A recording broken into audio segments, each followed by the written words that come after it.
7টা special পুরস্কার। কয়টা? 7টা special পুরস্কার। কার জন্য? যেই ব্যক্তি রমজানের শেষ দশকে ইতিকাফ করবে তার জন্য। 1 নম্বর পুরস্কার হলো, আল্লাহ রাসূল সাল্লাল্লাহু আলাইহি ওয়াসাল্লাম বলেন, যদি কোনো ব্যক্তি শেষ দশকে ইতিকাফ করে তাহলে মাস্ট বি, অবশ্যই এই ব্যক্তির আমলনামায় লাইলাতুল কদরের সওয়াব আল্লাহ তাআলা দিয়ে দেবেন। সুবহানাল্লাহ। ইতিকাফের বিধান সম্পর্কে আমরা জানি, ইতিপূর্বে আমরা আলোচনা করেছি। ইতিকাফ হলো 3 প্রকার। কয় প্রকার? মুখস্থ করে নেবেন। কয় প্রকার? 3 প্রকার। একটা ইতিকাফ হলো ওয়াজিব ইতিকাফ। এই ঘুমাচ্ছেন কেন? শুনেন, একটা ইতিকাফ হলো ওয়াজিব। ওয়াজিব কোনটা? যেটা হলো মান্যত করা হয়। দেখা যাচ্ছে আমরা অনেকে মান্যত করি না অনেক বিষয়ে, যে আমি এই মামলার মধ্যে আটকে আছি, আল্লাহ তাআলা যদি আমার এই মামলার থেকে আমাকে খারিজ করে দেয় তো আমি 5 দিনের ইতিকাফ করে দিব।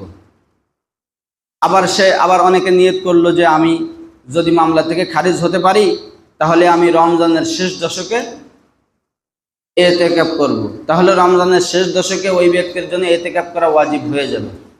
এটা হলো ওয়াজিব ইতিকাফ, যেটা মান্যতের কারণে হয়।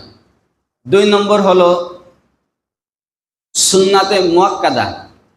সুন্নাতে মুআক্কাদা কিফায়া, যেটা হলো রমজানের শেষ দশকে আমরা আমাদের জামে মসজিদগুলোতে করে থাকি। এটার বিধান হলো, যদি কোনো মহল্লায়, জামে মসজিদের মহল্লায় যদি সবার পক্ষ থেকে কমপক্ষে একজনও থাকে তাহলেও সবার পক্ষ থেকে আদায় হয়ে যাবে, কিন্তু একজনের মতো হওয়া চাই। আমরা কি করি? একেবারে অচল, তাই না, যেগুলোর আসলে কিছু করার মতো নাই, ওগুলোকে ঠেলা দিলেও চলে না। হ্যাঁ, এইগুলাকে, কেন ও তো কিছু করতে পারবে না, ওরা বাড়ির থেকে এনে মসজিদে বসায় রাখি। তুমি তো এমনি কোনো জায়গায় যাইতে পারবে না, বাড়ি না থেকে মসজিদে এসে বসে থাকো। একই কথা, বাড়িও তোমার কাছে খাবার নিয়ে যাইতে হয়, এখানেও তোমার কাছে খাবার নেওয়া হবে।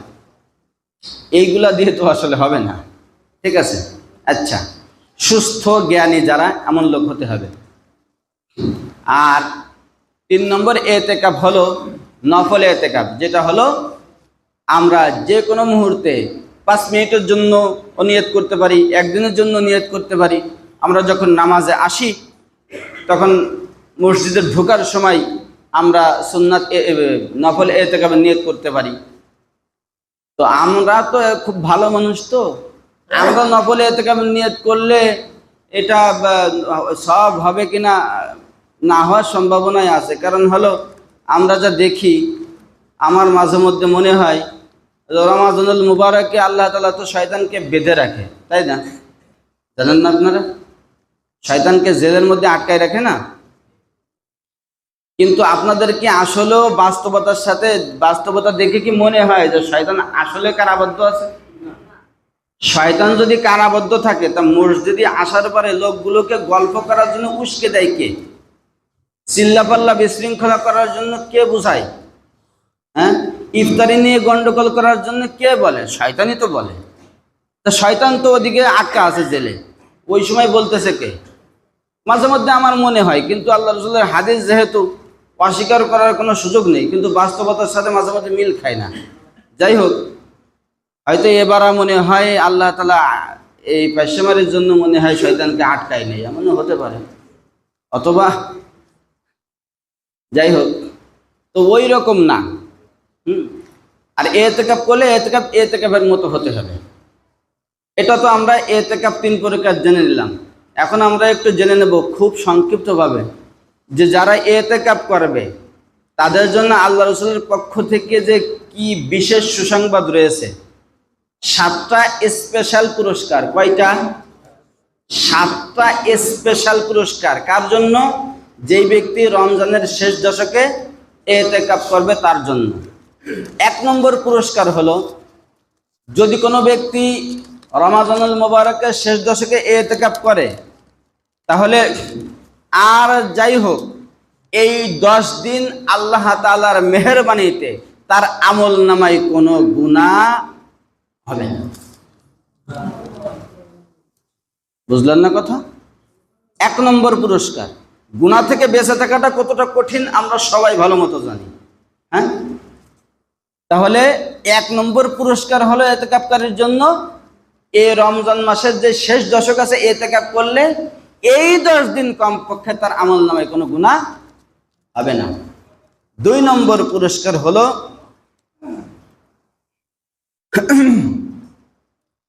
যিনি ইতিকাফ করবেন তিনি তো বাইরে গিয়ে অন্য কোনো নেক কাজ করার সুযোগ তার নাই, আছে নাকি? নাই।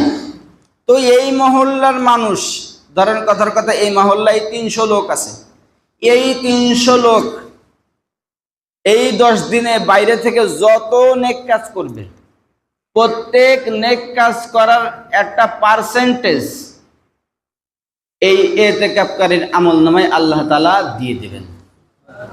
তার গিয়ে করা লাগতেছে না, শুধু ইতিকাফে বসবে আর অন্যরা কি করবে? ভালো কাজ করবে, আমলনামায় ইনার চলে আসবে সব। হ্যাঁ, যারা করবে তাদের আমলনামার থেকে সব কমবে না। তাহলে 2 নম্বর পুরস্কার আমরা কি পাইলাম?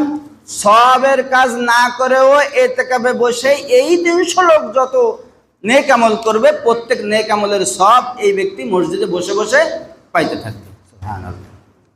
3 নম্বর, এর থেকে বড়, আপনারা বলেন তো এই পর্যন্ত উমরা করছেন কে কে? উমরা হজ আছে না, কে কে করছেন? হাত উঁচু করে দেখান তো। খালি আমারও এক কাকা? 2 জন? কে? 3 জন? 3 জন। এর মধ্যে অনেক লোক আছে কল্পনাও করতে পারে না যে উমরা জীবনে করতে পারবো, আশাও করার সুযোগ নেই। আর্থিক যে অবস্থা তাদেরকে আশা করাটাও তার জন্য মুশকিল, তাই না? এটা তো উমরা, আর বড় হজের ব্যাপারে তো কোনো ভাবনাই নাই। ব্যাপারটা যদি এই হয়, আমি যদি আপনাদেরকে বলি এমন কোনো আমলের কথা যেই আমল আপনারা করবেন 2টা উমরা, তাও আবার কবুল, যারা এখান থেকে টাকা খরচ করে যাবে, কবুল হবে কি হবে না কোনো গ্যারান্টি আছে? আছে? নাই। টাকা খরচ হবে, যাবে আসবে, পরিশ্রম হবে, কবুল হওয়ার কোনো গ্যারান্টি নেই। কিন্তু আমি আপনাদেরকে এমন একটা আমলের কথা বলবো, যেই আমল যদি আপনারা করেন 2টা কবুল উমরা আর 2টা কবুল হজের সব আল্লাহ তাআলা আপনাকে দিবেন। বলবো কি সেটা কি? যদি কোনো ব্যক্তি রমজানের শেষ দশকে ইতিকাফ করে, তাহলে আল্লাহ তাআলা তার আমলনামায় 2টা উমরা আর 2টা কবুল হজের সব তার আমলনামায় দিয়ে দিবেন। এত বড় সুযোগ কি কেউ হাতছাড়া করে? করে। যেই ব্যক্তি জ্ঞানীর থেকেও বেশি জ্ঞানী সেই ব্যক্তি করবে, অথবা যার সওয়াবের দরকার নাই সে করবে। 4 নম্বরে যে বিশেষ, আমরা রমজানের যে বিশেষ একটা আকর্ষণ আছে সেটা হলো লাইলাতুল কদর। রমাজানুল মুবারকের সবথেকে বিশেষ আকর্ষণ কি? লাইলাতুল কদর। দেখছেন না, ওই কোনো জায়গায় যদি কোনো অফার আসে, অফারের মধ্যে আবার একটা বিশেষ অফার থাকে না? থাকে নাকি? এক জায়গায় 10 টাকা লটারি দিয়ে 20 রকম জিনিস দেবে, তার মধ্যে একটা জিনিস তার দামই 2 লক্ষ টাকা। ওইটা হলো বিশেষ আকর্ষণ, তাই না? তো রমাজানুল মুবারকের একটা নেকি করলে হলো একটা কাজের পরিবর্তে 70 থেকে 700টা বাড়াবে। আর আল্লাহ তাআলা বলেন সূরা কদরের মধ্যে যে এই রমজান মাসে একটা রাত আছে যেই রাতটা হলো 1000 মাস থেকেও উত্তম। সেইটা তাহলে বিশেষ আকর্ষণ নাকি? এই অফারের মধ্যে আবার বিশেষ অফার, এই লাইলাতুল কদর। আল্লাহ রাসূল সাল্লাল্লাহু আলাইহি ওয়াসাল্লাম বলেন, যদি কোনো ব্যক্তি শেষ দশকে ইতিকাফ করে তাহলে মাস্ট বি, অবশ্যই এই ব্যক্তির আমলনামায় লাইলাতুল কদরের সব আল্লাহ তাআলা দিয়ে দেবেন। সে ইতিকাফ করে নিয়ে ঘুমায় থাকবে, তাও তার আমলনামায় লাইলাতুল কদরের সব আল্লাহ তাআলা দিয়ে দিবেন। 5 নম্বর গেল। 4 নম্বর গেল। 5 নম্বর হলো আল্লাহ তাআলা যেই ব্যক্তি মসজিদে ইতিকাফ করে, আল্লাহ তাআলা ফেরেশতাদের কাছে জিজ্ঞাসা করেন যে এই মসজিদ তো আমার ঘর, আমার ঘরে এই লোকটা এতদিন যাবৎ অনশন ধর্মঘট শুরু করছে, বিষয়টা কি? মানে এই বসছে যে আর যে বাড়ি যায় না, সবাই তো নামাজ পড়ে বাড়ি চলে যায়, এ যায় না, ফেরাটা কি? আল্লাহ তাআলা জানেন না? অবশ্যই জানেন। তো ফেরেশতাদের সাথে আবার আলোচনা করেন, জিজ্ঞাসা করেন কি সমস্যা। আল্লাহ তাআলা ফেরেশতারা বলে, আল্লাহ এই লোকটা ইতিকাফে বসছে, এই লোকটা এই নিয়ত করে বসছে যত সময় পর্যন্ত আপনি তারা মাফ না করবেন এই লোকটা বাড়ি ফিরে যাবে না। আল্লাহ তাআলা বললেন ফেরেশতারা তোমরা সাক্ষী থাকো, এই লোকটা আমার বাড়ি আমার ঘরে ধর্ণা দিছে। ধর্ণা দিয়ে বোঝেন তো আপনারা? ধর্ণাতে বোঝেন? আমার ঘরে ধর্ণা দিছে, ও যেই উদ্দেশ্যে যেই নিয়তে এখানে আসছে তোমরা সাক্ষী থাকো। ও জাহান্নাম থেকে মাপের জন্য আসছে, আমি তাকে জাহান্নাম থেকে মাফ করে দিলাম। ও নিজের গুনাহ মাফের জন্য আসছে, আমি ওর গুনাহ মাফ করে দিলাম। ও জান্নাত কামানোর জন্য আসছে, আমি ওকে জান্নাত দিয়ে দিলাম। 5 নম্বর। 6 নম্বর হলো আল্লাহ রাসূল সাল্লাল্লাহু আলাইহি ওয়াসাল্লাম বলেন, যেই ব্যক্তি ইতিকাফ করবে, ইতিকাফকারীর জন্য আল্লাহ তাআলা আরেকটা বিশেষ সুসংবাদ, সেটা হলো ইতিকাফকারীর থেকে আল্লাহ তাআলা জাহান্নামকে 3 খন্দক দূরে ঠেলে দেন। কয় খন্দক? খন্দক। সাহাবায়ে কেরাম জিজ্ঞেস করেন, হুজুর কথা তো বুঝলাম কিন্তু খন্দকটা তো বুঝলাম না। আল্লাহ রাসূল বললেন, খন্দক হলো আখিরাতের জান্নাতি একটা পরিভাষা। এই খন্দকের পরিধি হলো, সীমানা হলো জমিন থেকে আসমান পর্যন্ত। এক খন্দক সমান সমান জমিন থেকে আসমান। তাহলে এরকম জমিন থেকে আসমান পর্যন্ত 3 বার, অর্থাৎ 3 এতটা পরিধি, 3 এতটা সীমানা। যত কিলোমিটার আর যত মাইল হয়ে পারে, কম্পিউটারে অবশ্যই আসবে না। এতটা দূরত্বে ওই ব্যক্তির থেকে জাহান্নামকে আল্লাহ দূরে সরিয়ে নেন। কেন? তাকে জাহান্নামে দেবেন সেই জন্য। জাহান্নামে তাকে দেবেন না সেই জন্য। 6 নম্বর গেল। 7 নম্বর, কোনো ব্যক্তি যখন একেবারে রমাজানুল মুবারকের 20 তারিখ সন্ধ্যা থেকে নিয়ে শাওয়ালের অর্থাৎ ঈদুল ফিতরের চাঁদ ওঠা পর্যন্ত ইতিকাফ করে, আল্লাহ রাসূল সাল্লাল্লাহু আলাইহি ওয়াসাল্লাম বলেন, একটা বাচ্চা যখন ভূমিষ্ঠ হয়, যেমনিভাবে তার আমলনামায় কোনো গুনাহ থাকে না, ওই ব্যক্তিও ইতিকাফকারী যে ইতিকাফ করবে আর যখন ঈদুল ফিতরের চাঁদ উঠবে তখন সে ওই রকম নবজাতক শিশুর মতো নিষ্পাপ হয়ে বাড়ি ফিরে যাবে। এই যে সুসংবাদগুলো আমরা শুনলাম, এটা হলো শুনলাম, এখন শুনলাম, একটু পরে ভুলে যাব, ঠিক কিনা? আমার বিশ্বাস যদি আপনারা বুঝে থাকেন, আমার আশা যদি আপনারা বুঝে থাকেন, তাহলে সব কিছুর থেকে বেশি প্রাধান্য আমরা এটাকেই দিব। যাদের সুযোগ আছে, সুযোগ না থাকলেও সুযোগ করে নিতে হবে।